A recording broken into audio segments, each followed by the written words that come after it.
Nih kabur dari sarang penyihir itu. Setelahnya mereka kembali ngelanjutin perjalanan. Ada satu tempat yang ramai dan nyediain makanan. Karena mereka semua lapar.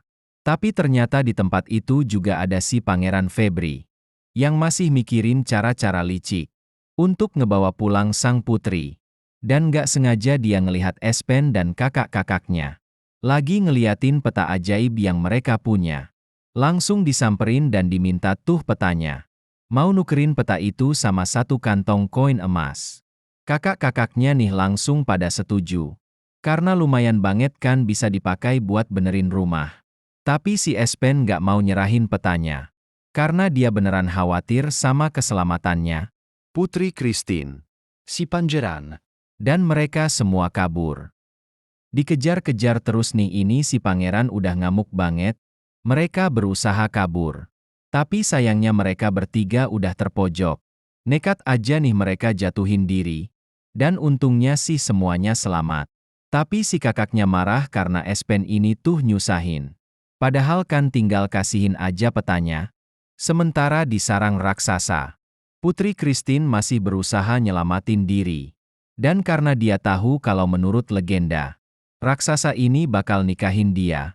Itu buat nyiapin gaun pernikahan dulu kalau mau nikah sama dia. Dia masih berharap ada seseorang yang bakal nyelamatin dia.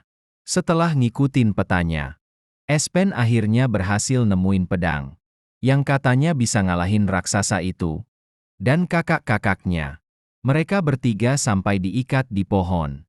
Nah tapi pas malam hari, semuanya nih pada ketakutan. Karena baru pertama kali ngelihat. Raksasa itu beneran berkeliaran di hutan. Sampai dia naik-naik ke atas pohon. Tapi dia malah ketangkep sama si raksasa. Ternyata ya mereka berdua dibawa ke sarangnya. Jadi mereka ketemu nih sama Putri Christine. Pangeran Patrick masih berusaha bikin sang putri jatuh cinta. Dan ngajakin dia nikah begitu berhasil keluar dari sini. Tapi langsung dikasih tahu sama kakaknya Espen. Kalau sebenarnya Pangeran Frederick tuh cuma mau harta. Tuh emang udah nek banget sama omongannya si pangeran. Jadi ya dia pentung aja nih kepalanya. Benar-benar berusaha nih buat nyelamatin Putri Christine. Begitu dengar nama Espen, sang putri langsung mastiin kalau itu beneran si Espen yang dia temuin di hutan waktu itu. Espen dan satu kakaknya udah sampai juga. ni di sarangnya si raksasa. Sang putri kakaknya. Dan juga Pangeran Patrick. Jadi mereka bisa keluar pelan-pelan. Tapi Pangeran Patrick ini nih emang bikin ribet. Udah berisik. Dia juga nggak hati-hati. Dia malah kesandung dan bikin raksasa itu bangun. Mereka semua langsung dikejar, semuanya berusaha manjat naik tebing. Nih ke puncak yang lebih tinggi. Karena ternyata katanya tubuh si raksasa itu. Soalnya begitu kena dia bakal langsung berubah jadi batu. Makanya kan selama ini dia keluarnya cuma pas malam-malam. Udah gitu ini si Pangeran Patrick malah ngumpet. Nyelamatin diri sendiri. Dia nggak mau ikutan ngelawan terus.